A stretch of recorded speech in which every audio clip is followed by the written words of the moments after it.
ჩვენ მინისტრთან ვიყავით ამ ფორმატზე შეთანხმებული, თუმცა თუ მინისტრი ხაზზეა, არ ვიცი, თუ მისი სურვილის იქნება, მე არ ვარ წინააღმდეგი, რა თქმა უნდა, პირიქით მე გამიხარდება და თუ არა და მაშინ ბატონ ირაკლის დავემშვიდობოთ. არ ვიცი, ბატონ მინდია, მოგესალმებით. არ ვიცი, გესმოდათ თუ არა, დავასრულე მე საუბარი ირაკლი ალასანიასთან, თუმცა სანამ ეთერიდან გავიდოდა, მისი თხოვნა იყო, თუ არის შესაძლებელი, რომ რამდენიმე კითხვა დაგისვათ. მე რა თქმა უნდა შემიძლია თქვენთან გავაგრძელო მის გარეშე საუბარი. ალო. მოგესალმებით, გესმით? მოგესალმებით. არ მეცნობდა თქვენი და ეხლა თუ შეგიძლიათ გამიმეოროთ კითხვა. კითხვა ჯერ არ დამისხავს ბატონო მინდია, ვიდრე დავემშვიდობებოდი კი არა და დავემშვიდობე ირაკლი ალასანიას, მაგრამ მან გამოთქვა სურვილი, რომ დარჩეს თქვენთან ხაზზე და რამდენიმე შეკითხვა დასვას. თუმცა მე აღვნიშნე, რომ ჩვენ ასეთი შეთანხმება არ გქონია. თუ თქვენც არ ხართ წინააღმდეგი, შემიძლია ბატონი ირაკლიც იყოს, თუ არა და დავემშვიდობები მე. კი ბატონო, მე გეტყვით, ესე იგი მე არანაირი, ასე ვთქვათ, პრობლემა არ მაქვს ირაკლი ალასანიასთან საუბრისთვის. უფრო მეტიც მე ვთავაზობ მას, რომ ნებისმიერ დროს მობრძანდეს თავდაცვის სამინისტროში, ვისაუბროთ როგორც ნორმალურმა ცივილიზებულმა ადამიანებმა, ჩვენ ამისთვის მე მგონი ურთიერთობა გაგვაჩნია. თუმცა დღევანდელი ჩვენი ფორმატი შეთანხმების არ ითვალისწინებს, ასე ვთქვათ, რაღაც დებატების რეჟიმ, შესაბამისად უმჯობესი იქნება, თუ რამე კითხვები არსებობს და თუ რამე კონკრეტული საკითხები არსებობს, პირადად შევხვდეთ, ერთმანეთს დაველაპარაკოთ და გავარკვიოთ ყველაფერი.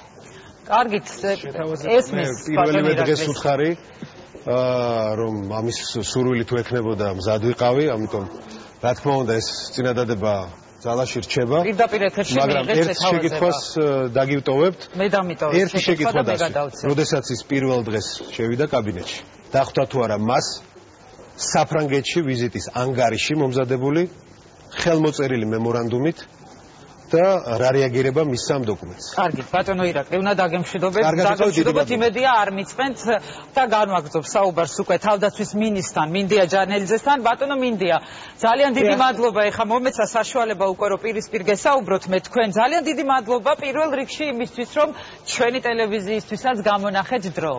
ეხა გადავიდეთ უკვე შეკითხვებზე, მაგრამ რახან დაგიტოვათ ყოფილმა თავდაცვის მინისტრმა ასეთი შეკითხვა, თუ გსურთ, რა თქმა უნდა, შეგიძლიათ პასუხი გასცემთ თუ არა და მესმოდა მისი კითხვა და თუ შეგიძლიათ რომ თქვენ გამიმეოროთ. კი, მან დასვა შეკითხვა, როდესაც შევიდა ის კაბინეტშიო პირველ დღეს, როდესაც დაინიშნეთ თქვენ მინისტრად, დაგვხვდათ თუ არა ანგარიში საფრანგეთში გაფორმებული მემორანდუმის შესახებ. მოგახსენებთ, მინდა მადლობა გითხრათ, ასე ვთქვათ, მოწვევისთვის. მადლობა გითხრათ იმისთვის, რომ მომეცა ამ შექმნილ აჟიოტაჟთან დაკავშირებით საზოგადოებისთვის განმარტებების მიცემის საშუალება. ბუნებრივია, რაც შეეხება ბატონ ალასანიას შეკითხვას, დამხვდა თუ არა მე მაგიდაზე მემორანდუმის ტექსტი, კი ბატონო დახვდა, თუმცა ეს არაფერს არ ნიშნავს, ეს არ ნიშნავს იმას, რომ ასე ვთქვათ, რაღაცა განსაკუთრებული დახვდა. რა თქმა უნდა, გარკვეული სამუშაო ამას არავინ არ ვარყოფს, ჩატარებული იყო, თუმცა მემორანდუმი მე მინდა აღვნიშნო ცალსახად, რომ ეს არ არის რაიმე ხელშეკრულება, რაიმე ვალდებულებითი ძალის მქონე დოკუმენტი. ეს არ ნიშნავს იმას, რომ რაღაცა შეთანხმება იყო მიღწეული და ჩვენ ამ შეთანხმებას ვარღვევთ, როგორც არაერთხელ ითქვა ეს მათი პარტიის წევრების მხრიდან. მემორანდუმი ირაკლი ალასანია. არანაირი შეთანხმება იქ არ ყოფილა და რა ნაბიჯები უნდა მოყოლოდა ბატონო მინდია აი ამ მემორანდუმს. ამაზე არ იყო თუნდაც იქ საუბარი, ან თქვენგან მინდა ამ კითხვაზე პასუხი აუცილებლად. რა ნაბიჯები უნდა მოყოლოდა და რა ნაბიჯები მოყვა თქვენი მხრიდან? პირველი რა გააკეთეთ თქვენ? კი ბატონო. ესე იგი, მემორანდუმი თავიდანვე მინდა განუმარტო საზოგადოებისთვის, რომ ეს არის დეკლარაციული შინაარსის მქონე დოკუმენტი, სადაც მხარეები გამოთქვამენ სურვილს გარკვეულ საკითხზე კონსულტაციების წარმოების. აი ეს არის მემორანდუმის შინაარსი. დოკუმენტში, ანუ მემორანდუმში, თუ რა უნდა განხორციელებული იყოს შემდეგ, როგორ უნდა განხორციელებული იყოს, ბუნებრივია ამაზე საუბარი არ არის და ვერც იქნებოდა. თუმცა მე მინდა გითხრათ, რომ ის მიზეზი, რის გამოც მემორანდუმი გაფორმდა და მე მინდა ხაზი გაუსვა, რომ ეს მემორანდუმი არ ყოფილა განფორმებული საფრანგეთის სახელმწიფოსთან, ეს იყო კერძო სუბიექტებთან განხორციელებული მემორანდუმი, გულისხმობდა სწორედ ამ კონსულტაციებს. შესაბამისად, ეს კონსულტაციები გაგრძელდა და მე უსმენდი, ასე ვთქვათ, თქვენ ეთერს, სანამ მე პირდაპირ ეთერში შემოვიდოდი და ცალსახად აცხადებს ბატონი ალასანია, ყოფილი მინისტრი, რომ თითი არ დადებულა. მან არ იცის, მე დარწმუნებული ვარ და არ შეიძლება იცოდეს თუ რა გაკეთდა მემორანდუმთან დაკავშირებით, კონსულტაციებთან დაკავშირებით, ამიტომ მე მას თქო თავი შეიკავოს იმ საკითხებზე საუბრისგან, რადგან მას ინფორმაცია არ აქვს. მე მინდა მხოლოდ ზოგადად გითხრათ, რაც დღეს დაადასტურა საფრანგეთის ელჩმაც. მე რამდენჯერმე ვთქვი და კიდევ ერთხელ ვიმეორებ, ყველა ის ნაბიჯი, რომელიც უნდა გადადგმულიყო ამ მიმართულებით, გადაიდგა, იდგმება. მოლაპარაკებები, კონსულტაციები ამ საკითხზე მიმდინარეობს წარმატებით. მალე ის მივა ლოგიკურ დასასრულამდე და ისეთ დასასრულამდე, როგორც ჩვენი ქვეყნის ინტერესებისთვის შესაფერისია და რა თქმა უნდა, ამაზე ძალიან ბევრი გაკეთდა, ძალიან ბევრი მუშაობა. თუ თქვენ თვალყურს ადევნებდით, მე გახლდით საფრანგეთის რესპუბლიკაში ქონდა შეხვედრები, მათ შორის იმ ადამიანებთან. თუ ეს მემორანდუმი არაფერს ნიშნავდა, როგორც თქვენ ამბობთ, ბატონო მინდია, მაშინ რატომ იქნა გაგზავნილი ყოფილი თავდაცვის მინისტრი საფრანგეთში და ზოგადად რატომ შედგა ეს შეთანხმება მანამდე, თუმცა ისყვება, რომ შემდეგ უკვე მიიღო თქვენი ზარი, როდესაც თქვენ მას უთხარით, რომ რომელი შეთანხმება, ქალბატონო ეკა, მე მემორანდუმს გულისხმობ. ბატონო მინდია, მემორანდუმს გულისხმობ, როდესაც ვამბობ, გულისხმობ ყოველთვის მემორანდუმს და ვიცი რაც ქვია ამ დოკუმენტს. გასაგებია, თუმცა მინდა გითხრათ. გამახსოვრე უკვე იმდენჯერ გაიმეორეთ ყველამ. ძალიან კარგი. ესე იგი, არანაირი შეთანხმება მიღწეული არ ყოფილა. კიდევ ერთხელ ვიმეორებ. საკითხი იყო ცნობილი, საკითხი იყო განხილული, მაგრამ ეს იმას არ ნიშნავს, რომ საკითხი იყო შეთანხმებული და ვინმეს ჰქონდა, ასე ვთქვათ, უფლებამოსილება რომ მსგავს დოკუმენტზე ხელი მოეწერა. აბა რას მოაწერა ხელი ირაკლი ალასანია? სწორად აღნიშნა ბატონო ალასანიამ, მე უსმენდი თქვენ ეთერს, რომ თავი უფლებამოსილად ჩავთვალე, რომ ხელი მომეწერაო, ნამდვილად ესე იყო, მე მინდა დავადასტურო. ეს საკითხი საბოლოო სახით შეთანხმებული არ ყოფილა და სწორედ ზარი ემსახურებოდა იმას, რომ ჯერ ყოფილიყო დასრულებული ყველა ის პროცედურა, რაც აუცილებელი იყო ხელმოწერისთვის, რამდენიმე დღით, რამდენიმე ხნით გადადებულიყო ამ მემორანდუმზე ხელმოწერა, ხოლო შემდეგ მოწერილიყო ხელი ყველა წესისა და რიგის დაცვით. და რა წესისა და რიგის დაცვით? ანუ ალასანიას არ უნდა მოეწერა ხელი? ალასანია იტყუება, როდესაც ამბობს, რომ ეს საკითხი შეთანხმებული იყო თქვენთანაც, პრემიერ-მინისტრთანაც და რომ შემდეგ არა სწორად აკეთებს ფორმულირებას. შეთანხმებაში თუ გულისხმობს, რომ ცნობილი იყო, ეს ერთია, მაგრამ შეთანხმება და საბოლოო, ასე ვთქვათ, თანხმობა მიცემული არ ყოფილა, ამას ვაცხადებს სრული პასუხისმგებლობით. ანუ ურჩი მინისტრი იყო ირაკლი ალასანია? ასე გამოდის, იმიტომ რომ თვითონაც აღნიშნა, რომ უფლება თავი ჩავთვალე, უფლება მოსილათო, ხო აღნიშნა. შესაბამისად, უფლება მოსილება მისთვის არავის არ მიუცია, რომ მოეწერა ხელი. ამას ემსახურებოდა ზუსტად ჩემი ზარი, რომ შემეხსენებინა, რომ ყველა ის პროცედურა, რომელიც აუცილებელი იყო, რომ დაცული ყოფილიყო, დაეცვა და შემდეგ მოეწერა ხელი. კარგი. თქვენ ამბობთ, რომ აი ეს უნდა დაეცვა, რაღაც პროცედურები უნდა დაცულიყო და შემდეგ უნდა მოეწერა. რა კონკრეტულად რა უნდა შეცვლილიყო, ბატონო მინდია, შეგიძლიათ ეს გითხრათ? კონკრეტულად რა უნდა შეცვლილიყო, მე ამაზე ვერ მოგახსენებთ, იმიტომ რომ ეს საკითხი უკვე დეტალებში წაგვიყვანს. მაგრამ გარკვეულწილად იმ წინადადების კორექტირება და გარკვეულწილად კონფიგურაციის შეცვლა უნდა მომხდარიყო. არა, იარაღის ჩამონათვალი იყო შესაძლებელი.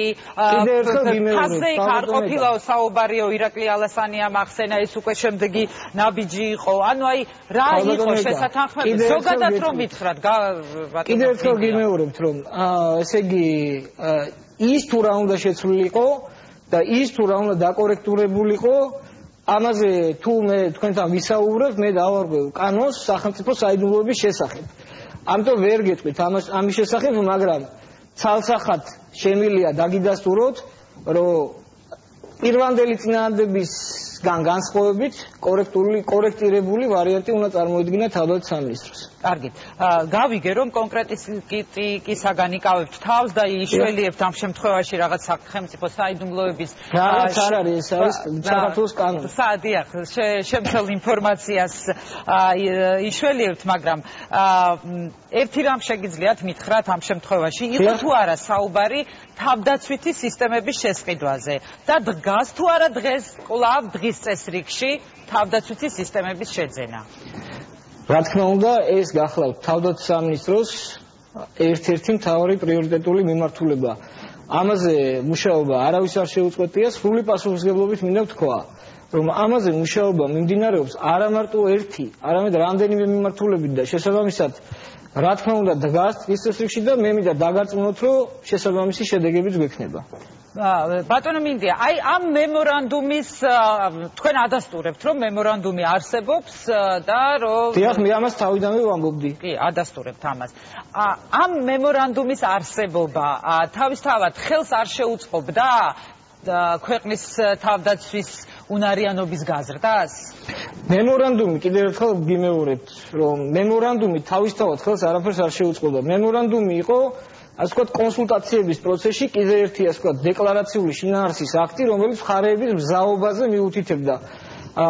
ეს კონსულტაციები და მოლაპარაკებები კიდევ გრძელდება და მემორანდუმი არ არის აუცილებელი წინაპირობა იმისათვის, თუნდაც არ ყოფილიყო ეს მემორანდუმი, რომ რაიმე სახის შეთანხმება იქნას მიღწეული. მემორანდუმის არსებობა, არ არსებობა საბოლოო შეთანხმების მიღწევასთან პირდაპირ კავშირში არ არის. კი, თუმცა საუბარი იყო ვადაზე 31 მარტამდე, ანუ ამ 6 თვიან პერიოდზე.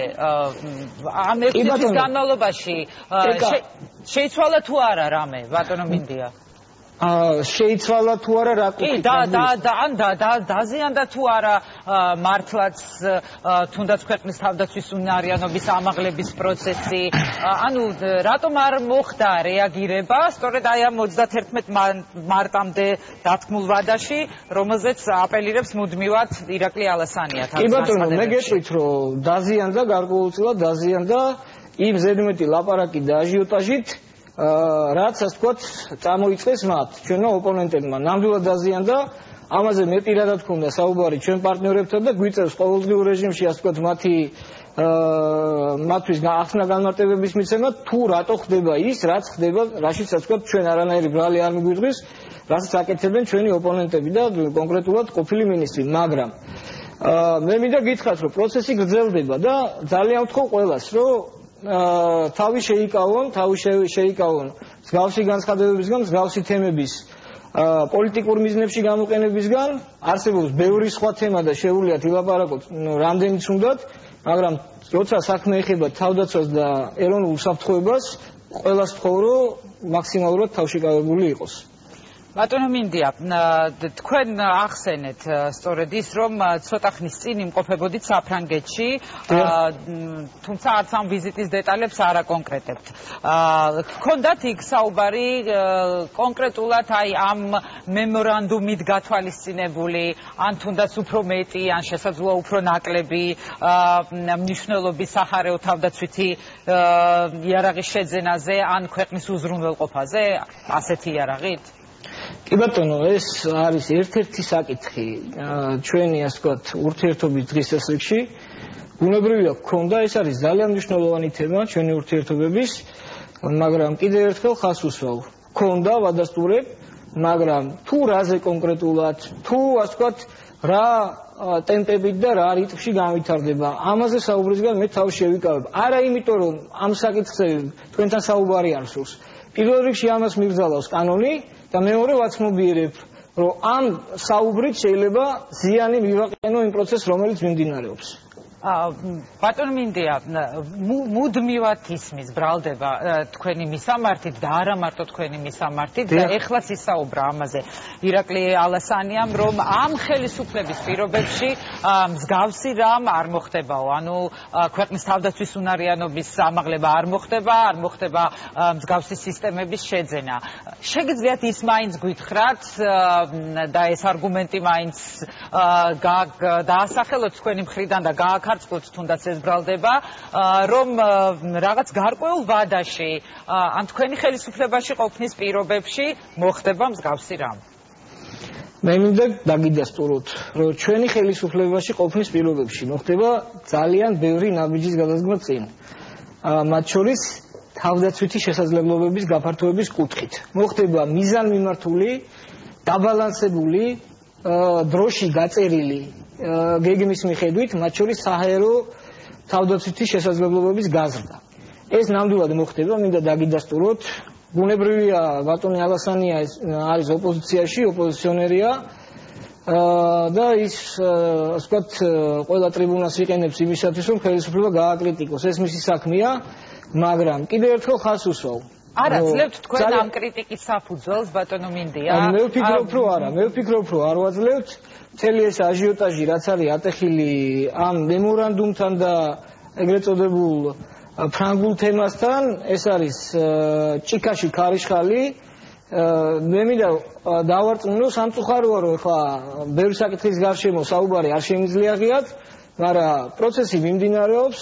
ეს იყო არა ვთქვათ, ერთ რაუნდიანი, რამდენიმე რაუნდიანი პროცესი, მანამდე სანამ რომელიც დაიწყო სწორედ ირაკლი ალასანიას ministrობის პერიოდში, მისი საფრანგეთში ვიზიტის დროს ამ პროცესზე არ ყოფილა ესე ნამდვილად პროცესი მიმდინარეობს უკვე. არ ყოფილა ესე ნამდვილად, პროცესი დაწყებული იყო მანამდე, გარკვეული ასე ვთქვათ, შინაარსი შეიძინა ალასანიას ministrობის პერიოდში, კიდევ უფრო მეტად კონკრეტული და შინაარსი დატვირთულია ამჟამად. და რა თქმა უნდა მივა ლოგიკურ დასასრულამდე. ეს არ უნდა უთხრათ საზოგადოებას ისე რომ ეს ბატონი ალასანიას დამსახურება. კი ბატონო, მისი წვლილი არის ამაში და არავინ არ უკარგავს. თუმცა ეს ქართული სახელმწიფოს დამსახურება, ეს მთელი მთავრობის დამსახურება, მთავრობის მიერ განხორციელებული პოლიტიკის დამსახურება. და შესაბამისად, ასე ვთქვათ, რაღაცების მიწერა, რომ ეს კონკრეტული პიროვნების დამსახურება არ იქნებოდა სწორი. თქვენ დამსახურებებზე მინდა სწორედ ახლა რომ ვისაუბროთ. ანუ როდის მივა თქვენი ministrat ყოფნის პერიოდში ამ ლოგიკურ დასასრულამდე, როგორ ფიქრობთ, როგორი მოლოდინი გაქვთ? ან როგორი ამბიცია გაქვთ? თუ შეგიძლიათ მითხრათ. რაც თქვენ თქვით, ახლა განაცხადეთ სულ ცოტა ხნის წინ, მივა ლოგიკურ დასასრულამდე. მე ხალბატონეკა, მე ვთქვი, რომ ძალიან ბევრი ნაბიჯის გადადგმა მოხდება წინ. მოხდება მიზანმიმართული, დროში გაწერილი გეგმის მიხედვით ჩვენი თავდაცვითი შესაძლებლობების, მათ შორის საჰაერო თავდაცვის სისტემების გაფართოება და გაძლიერება. აი ეს თქვი მე და ეს ნამდვილად მოხდება. ანუ ეს არის ლოგიკური დასასრული, მეც ასე გავიგე. ეს არ არის ლოგიკური დასასრული ამ საქმეში არ არსებობს, ვინაიდან ქვეყანა მუდმივად უნდა აუმჯობესებდეს და განვითარების ახალ ეტაპზე აყავდეს თავისი თავდაცვითი შესაძლებლობები. გასაგებია. თქვენ აღნიშნეთ, რომ რაღაცა პროცედურული საკითხების განხილვად ხოვეთ, უბრალოდ გადადება და შეცვლად ხოვეთ ირაკლი ალასანიას. აი რა შეცვლიდა ეს პროცედურული საკითხები და თუნდაც ამ მემორანდუმის ხელმოწერის გადავადება, ანუ რას გამოიწვევდა, შედეგი რა იქნებოდა? რას სახელმწიფოს მიიღო? ნებისმიერი მინისტრი, როდესაც ასე ვთქვათ, აწარმოებს ნებისმიერ საგარეო პოლიტიკურ აქტივობას, ეს საკითხი უნდა იყოს შეთანხმებული საბოლოო მთავრობასთან, გავლილი მთავრობასთან, ამის შემდეგ უნდა აწარმოოს ეს აქტივობა. იმ შემთხვევაში, როცა მთავრობამ არ იცის მინისტრი რის შესახებ აწარმოებს ამა თუ აქტივობას, ამა თუ კონსულტაციას, ეს არ არის სწორი. ვინაიდან ჩვენ ამ შემთხვევაში პირველ რიგში გამოდივართ ჩვენი ქვეყნის ინტერესებიდან, ჩვენთან, ჩვენი პარტნიორების ინტერესებიდან, მათთან ჩვენი ურთიერთობის ინტერესებიდან, რათა არ მოხდეს რამე გაუგებარი გადაწყვეტილების მიღება, არ მოხდეს გაუგებრობა ჩვენს ურთიერთობებში, რამაც შეიძლება მომავალში ზიანი მიაყენოს ამ ურთიერთობებს. ეს არის და ეს, იმიტომ რომ ნებისმიერი მინისტრი, როდესაც ასე ვთქვათ, მსგავსი სახის კონსულტაციებს აწარმოებს, ეს ბუნებრივია არ არის ერთი სამინისტროს საქმე და ბუნებრივია სცილდება ერთი სამინისტროს კომპეტენციას. აქედან გამომდინარე, რომ არ მოხდეს გარკვეულწილად რაღაცა გაუგებრობები, ამიტომ შეთანხმებული უნდა იყოს საკითხი საბოლოოდ, რის შესახებ მიმდინარეობს კონსულტაციები და რა არის ამ კონსულტაციების დეტალები. ამაზე იყო საუბარი. ის რომ საკითხი იყო ცნობილი და იყო განხილული, არ ნიშნავს, რომ იყო შეთანხმებული საბოლოოდ. კი ბატონო, იყო განხილული. ბატონ ალასანიას მიეცა, ასე ვთქვათ, მითითება, რომ შეეტანა მასში გარკვეული კორექტივები, რაც არ გააკეთა და ამის შესახებ მთავრობას არ ჰქონდა ინფორმაცია რისი კონსულტაციისთვის ხდებოდა რა საკითხზე კონსულტაციისთვის დეტალების შეთანხმებაზე აქვს საუბარი და მე მგონი ბუნებრივი და ლოგიკურია ეს მოთხოვნა და ეს პოზიცია რომ საკითხი ყოფილიყო სრულად შეთანხმებული. ბატონო მინდია, თუმცა ირაკლი ალასანია მისიც ახსენა რომ პოლიტიკური შეთანხმება ასეთ საკითხებზე მიღებული იყო და ეს არ ხდება მხოლოდ ერთი მინისტრისა და საფრანგეთის სახელმწიფოს შორისო, ეს არის მაინც სახელმწიფოებებს შორის შეთანხმება, იმიტომ რომ მანამდე საქართველოს გარკვეულწილად ემბარგო ედო სწორედ მსგავსი იარაღის შეძენაზე, უпростоრით საქართველოსთვის იარაღის გაყიდვაზეო. ანუ არც პოლიტიკური გადაწყვეტილება არ არსებობდა და ირაკლი ალასანია ამას ესე თვითნებურად ჩადიოდა. მე გეტყვით, მოდი გასაგები რო იყოს საზოგადოებისთვის, დავამარტავ თავიდან ბოლომდე. პროცესი რასთან არის დაკავშირებული.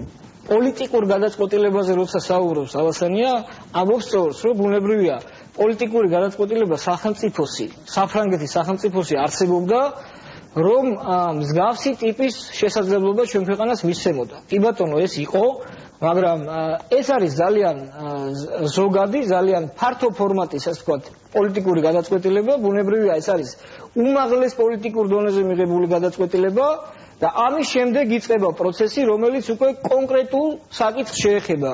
ამ შემთხვევაში საუბარია საჰაერო თავდაცვის საშუალებებზე. მე როცა მემორანდუმზე საუბრობ არა პოლიტიკურ გადაწყვეტილებაზე, არამედ ზუსტად ამ საჰაერო თავდაცვის შესახებ კონსულტაციებზე. რა თქმა უნდა, რო არ ყოფილიყო პოლიტიკური გადაწყვეტილება, რომ საქართველოს ეძლევა შანსი და ეძლევა შესაძლებლობა მსგავსი შეიარაღება შეიძინოს, ბუნებრივია ვერ იქნებოდა ვერც ეს კონსულტაციები. პოლიტიკური გადაწყვეტილება იყო, მაგრამ საუბარია იმაზე, რომ ეს კონსულტაციები, რომელიც უნდა გამართულიყო ფრანგულ მხარესთან, ამ კონსულტაციების შინაარსი უნდა ყოფილიყო თავიდან ბოლომდე შეთანხმებული მთავრობასთან. და იმ ფორმით, რასაც მთავრობა გადაწყვეტა, იმ ფორმით უნდა განხორციელებულიყო მისი შემდგომი რეალიზება. და რაში იყო ამ ფორმაში განსხვავება, ბატონო მინდია? კიდე ერთხელ გეუბნებით, ხალბატონო ეკა, რომ ეხლა მე რომ დავიწყო რაში იყო განსხვავება, დავარღვევ კანონს სახელმწიფო საიდუმლოების შესახებ. გასაგებია. ექსპერტების ნაწილმა ამ თემასთან დაკავშირებით და ოპოზიციამაც სხვათა შორის ამ მემორანდუმთან დაკავშირებით აჟიოტაჟი რუსეთის კონკრეტულად კი სერგეი ლავროვის პოზიციას დაუკავშირა და შესაბამისად მთავრობის პოზიცია აი ამ კონტექსტში რუსეთისთვის ანგარის გაწევასაც დაუკავშირა. მით რომ ცნობილია სწორედ რუსეთის რეაქცია ზოგადად ჰაერსაწინააღმდეგო სისტემებთან დაკავშირებით და ასე შემდეგ, მას შემდეგაც მათ არაერთხელ გამოუთქვამთ თავისი მკვეთრი უარყოფითი პოზიცია ასეთ თემებთან დაკავშირებით. აი ამ მოსაზრებას რას უპასუხებთ? ეს არის აბსურდული მოსაზრება, კატეგორიულად არ ვეთანხმები ამ მოსაზრებას და საერთოდ სერიოზული კომენტარის გაკეთებასაც არ ჩავთვლი საჭიროდ ამ კომენტარზე. რა შეიძლება გავაკეთოთ ეხლა რამოდენიმე ვთქვათ ეგრეთ წოდებული ექსპერტი ამბობს რომ ვიღაცის ვთქვათ მოსაზრება იქნა გაზიარებული. თუ მოსაზრება იქნა გაზიარებული, მაშინ რას ნიშნავს ის ნაბიჯები, რასაც ჩვენ დგავთ? რას ნიშნავს მაშინ საფრანგეთის ელჩის განცხადება, რომელიც აცხადებს, რომ პროცესი მიმდინარეობს წარმატებით? ეს არასერიოზულია ყოველად და ამიტომ მინდა რომ მოგიწოდოთ, რომ ყურადღებას მომიაქცევთ მსგავს განცხადებებს. კარგით, ჩვენ შევეცდებით არ მივაქციოთ მსგავს განცხადებებს ყურადღება, თუმცა ჩვენ ველით მეტ ინფორმაციასაც თქვენგან, რომ გქონდეს უფრო მეტი ხელმოსაკიდი ამ შემთხვევაში და დავწმუნდეთ იმაში, რომ მართლაც რაღაც კონკრეტული ნაბიჯები არა მარტო სიტყვის დონეზე იდგმება, არამედ რაღაც კონკრეტული ხელშესახების შედეგიც არის და მე იმედი მაქვს, რომ ამის შესახებ თქვენ ისევ ჩემს ეთერში ისაუბრებთ მომავალში. კი ბატონო. თქვენგან პირობებს ამ თემას. კი ბატონო. კარგით. და ბოლო შეკითხვას დავსვავთ, ბატონო მინდია, თქვენი უწყების მისამართით ზოგადად შენიშვნები არის ხოლმე და შენიშვნები ოპოზიციის მხრიდან უელსის სამიტის იმპლემენტაციას, ნატო საქართველოს საწვრთნელი ცენტრის შექმნის პროცესის გაჭიანურების შესახებ ისმის. გაქვთ თუ არა უკვე გადაწყვეტილება, სად განთავსდება აი ეს ცენტრი და შესაძლებელი იქნება თუ არა მისი ამოქმედება წლის ბოლომდე? კი ბატონო, მინდა გითხრათ, რომ ჩვენი ოპონენტების შენიშვნები ამ საკითხთან დაკავშირებით არის ყოველგვარ საფუძველს მოკლებული, იმიტომ რომ არაერთხელ აღინიშნა და სხვათა შორის არა მარტო ჩვენს მიერ, ჩვენი პარტნიორების მიერ, რამდენიმე დონეზე, რამდენიმეჯერ, რომ არსებითი პაკეტის იმპლემენტაციის პროცესი მიმდინარეობს დროულად და ხარისხიანად. მიმდინარეობს იმ გეგმის მიხედვით და იმ, ასე ვთქვათ, დღის წესრიგის მიხედვით, რაც ჩვენ შევიმუშავეთ ჩვენ ატოლ პარტნიორებთან ერთად. არც ერთი დღე, არც ერთი საათი ჩამორჩენა ამ საკითხში არ აქვს. რაც შეეხება საგანთავსდება და წლის ბოლომდე ამოქმედდება თუ არა შეფასების ცენტრი. მე მინდა მოგიწოდოთ, რომ ამ შემთხვევაში რომ თავი დავიზღვიოთ გაუგებრობებისგან, დავარქვათ ის სახელი, ყველაფერს რაც ქვია. ეს არის ნატო საქართველოს წვრთნისა და შეფასების ცენტრი. ზოგმა ამას დაარქვა სამხედრო ბაზა, ზოგმა დაარქვა რაღაცა. ერთმა თქვენმა ოპონენტმა ფიტნეს ცენტრიც უწოდა. კი ბატონო, შეიძლება ესეც იყო. შესაბამისად, ცენტრი შეიქმნება მიმდინარე წელს, როგორც ეს დეკლარირებული იყო.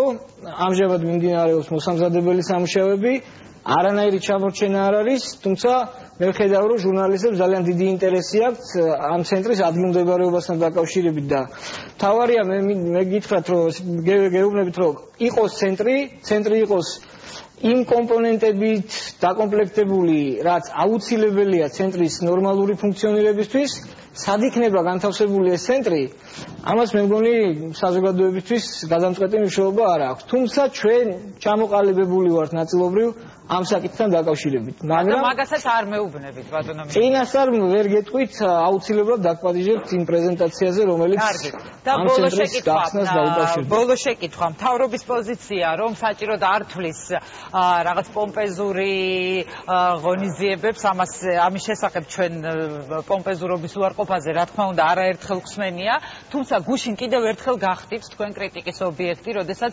42 გმირი ქართველის ნეშტის დაკრძალვის ცერემონიაზე არ ბრძანდებოდით და არც საზოგადოება იყო ამის შესახებ სათანადოდ ინფორმირებული. იქ რა თქმა უნდა იყვნენ თქვენი უწყებისა და გენშტაბის მაღალჩინოსნები, ჩვენთვის ამის შესახებ ცნობილია, მაგრამ პრეტენზია იყო სწორედ თქვენს დასწრებასთან დაკავშირებით. არ იღებთ თქვენ აი ამ შენიშვნას და ვერ გამონახეთ რამდენიმე წუთი იმისთვის, რომ მისულიყავით იქ და პატივი მიგეგოთ გმირებისთვის?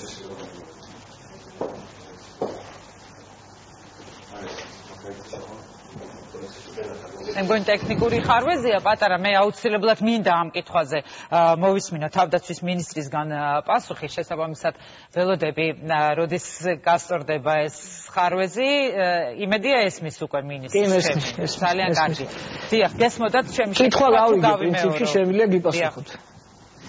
ესე იგი, პირველ რიგში მინდა გითხრათ, რომ ეს არ ყოფილა ჩვენი ჯარისკაცების ტერიტორიული მთლიანობის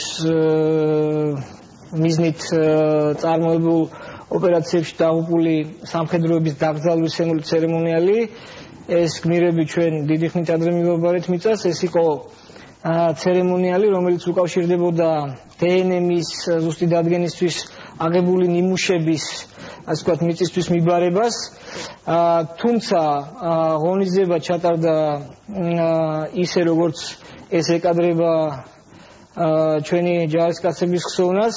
მე მინდა გითხრათ, რომ გუშინ მთელი დღის განმავლობაში მიმდინარეობდა სამმხრივი მინისტერიალი, ეს გახლდათ თურქეთ, საქართველოს, აზერბაიჯანის თავდაცვის მინისტრების შეხვედრა, გაიმართა შეხვედრები როგორც სამმხრივ, ასე ორხმის ფორმატებში, გაიმართა სხვადასხვა უწყებების წარმომადგენლებთან შეხვედრები. შესაბამისად, ჩვენ მთელი დღის განმავლობაში ვიყავით აბსოლუტურად დაკავებულები, თუმცა როგორც თქვენ აღნიშნეთ, ჩემი მოადგილე, ისევე როგორც გენშტაბის უფროსის მოადგილეები ესწრებოდნენ ამ ღონისძიებას, ორგანიზებული იყო ღონისძიება ისე, როგორც ეს მსგავს შემთხვევებში ხდება. ჩვენ რა თქმა უნდა იმ პრეტენზიას ვერ მივიღებთ ვერანაირად, რომ ჩვენ რაღაცა თქვათ დავაკელით ჩვენი ჯარისკაცების ხსოვნას, ბუნებრივია რომ ინფორმირება არ მოხდა საზოგადოების სათანადოთო, ამაზე მე გეტყვით, ინფორმირება არ მოხდა იმის გამო, რომ ეს იყო ასე ვთქვათ ძალიან ასე ვთქვათ დახურული პროცესი და ამ ბიჭების ოჯახის წევრების დიდი ნაწილიც კი არ ესწრებოდა ამას. ეს იყო სამხარაულის ექსპერტიზის ბიუროდან ამ ნიმუშების დაბრუნების შემდეგ ჩვეულებრივი ცერემონიალი, რომელსაც კიდევ ერთხელ ვიმეორებდა ხაზს უსვავ, დაესწრო თავდაცვის სამინისტროს მაღალჩინოსნები. ეს არ იყო თვითონ ამ ბიჭების ცხედრების დაკრძალვის ცერემონიალი. აი შესაბამისად არ იყო ეს ღონისძიება ისეთი პომპეზური ღონისძიება და ისეთი მასშტაბური ღონისძიება. არ უნდა ყოფილიყო თუ ვერ გავიგეთ, თქვენ ახსენეთ დახურულიო და ეს დახურული რაშია საქმე, დახურული, იმიტომ რომ ეს არ ყოფილა დაკრძალვის ცერემონიალი, ეს იყო კიდევ ერთხელ ვიძახი. დახურული ანუ ვიწრო წრეში უნდა განხორციელებულიყო. ვიწრო წრეში არა, არავისთვის არ იყო შეზღუდული იმისი საშუალება, რომ ამ ღონისძიებას დასწრებოდა, თუმცა ასე ვთქვათ, ზედმეტად ამ საკითხით ასე ვთქვათ აფიშირება აღარ მოხდა, იმიტომ რომ ეს ძალიან ძიმე თემაა ჩვენი დაღუპული გმირების ოჯახის წევრებისთვის და როგორც მოგახსენეთ, მათი ამ ბიჭების დიდი უმრავლესობის ოჯახის წევრების კი არ ესწრებოდა, იმიტომ რომ ეს არის კიდე ხელახალი იარის და ტრავმის გაღვივება და კიდე ერთხელ თქვა უდიდესი ტკივილის ხელახლა გაღვივება. აქედან გამომდინარე ეს თქვენი მოსაზრებაა თუ მათგან იცოდით ამის შესახებ? ამ ღონისძიებაზე, მე ამ ღონისძიებაში თავი არ ამირიდებია და მე სადაც საჭიროა და როგორც საჭიროა ჩვენი გმირი ჯარისკაცების ხსოვნას პაპის ყოველთვის მივაგებ და ეს ყველამ იცის, თუმცა იყო პროტოკოლით გათვალისწინებული, გრაფიკით გათვალისწინებული ღონისძიება, ძალიან მნიშვნელოვანი ღონისძიება, სხვათა შორის მინდა უთხრა საზოგადოებას, რომ ჩვენ ძალიან შედეგიანი და ძალიან ნაყოფიერი მინისტერიალი ქონდა, ბუნებრივია არსებობს ბევრი მიმართულებით თანამშრომლობის გაგრძელების პერსპექტივები, ეს პერსპექტივები არის საწინდარი ჩვენს რეგიონში სტაბილურობის, მშვიდობის, იყო ძალიან მნიშვნელოვანი ღონისძიება, შესაბამისად უბრალოდ ფიზიკურად ვერ მოვახერხე. დრო ვერ გამონახეთ. დრო ვერ გამონახე არა, დრო ფიზიკურად არ მქონდა იმისათვის, რომ ამ მნიშვნელოვან ღონისძიებას ესწრებოდით. კი ბატონო, ესე იყო, თუმცა ჩვენ მე კიდევ ერთხელ ხაზს უსვავ, ყურადღება არ დაგიკლია მეორე ღონისძიებისთვისაც. გასაგებია. კარგით, ძალიან დიდი მადლობა ბატონო. დიდი მადლობა იმისთვის, რომ ჩამერთეთ და კიდევ ერთხელ ვიმეორებ იმისთვის, რომ ჩვენი ტელევიზიისთვისაც მოიცალეთ. დიდი მადლობა. მე არასდროსაც ვთქვათ არ მქონია ესეთი ვთქვათ პოზიცია, რომ თქვენი ტელევიზიისთვის ან ვერ ვიცლი, ან რაღაცა განსაკუთრებული რაღაც ნეგატიური დამოკიდებულება მაქვს პირიქით. მე ძალიან ღია ვარ ჟურნალისტებისთვის, თუმცა მე არაერთი შემოთავაზება მქონდა თქვენი მისამართით და არაერთხელ დაგპატიჟეთ ეთერში, თუმცა აქამდე უარს ვიღებდი. ამიერიდან იმედი მაქვს, რომ უკვე ჩვენი თანამშრომლობა გაგრძელდება, გულისხმობ ასეთ თანამშრომლობას. კონკრეტული დროის უქონლობით იყო, კი ბატონო, გამოვასწოროთ. კარგით, დიდი მადლობა იმისთვის, რომ ჩამერთეთ პირდაპირ ეთერში და უპასუხეთ საზოგადოებისთვის საინტერესო შეკითხვებს. თავდაცვის მინისტრი მინდია ჯანელიძე პასუხობდა ჩვენ შეკითხვებს, მანამდე თავდაცვის ყოფილი მინისტრი ირაკლი ალასანია პასუხობდა პირველი სტუდიის შეკითხვებს. ახლა რეკლამა გადაცემაში, რეკლამის შემდეგ უკვე დისკუსია, ისე ოღონდ ამჯერად საპარლამენტო ოპოზიცია და უმრავლესობა იქნებიან ჩვენი სტუდიის სტუმრები, ეკა ბესელია და ნუგზარ ციკლაური სულ რამდენიმე წუთში პირდაპირ ეთერში.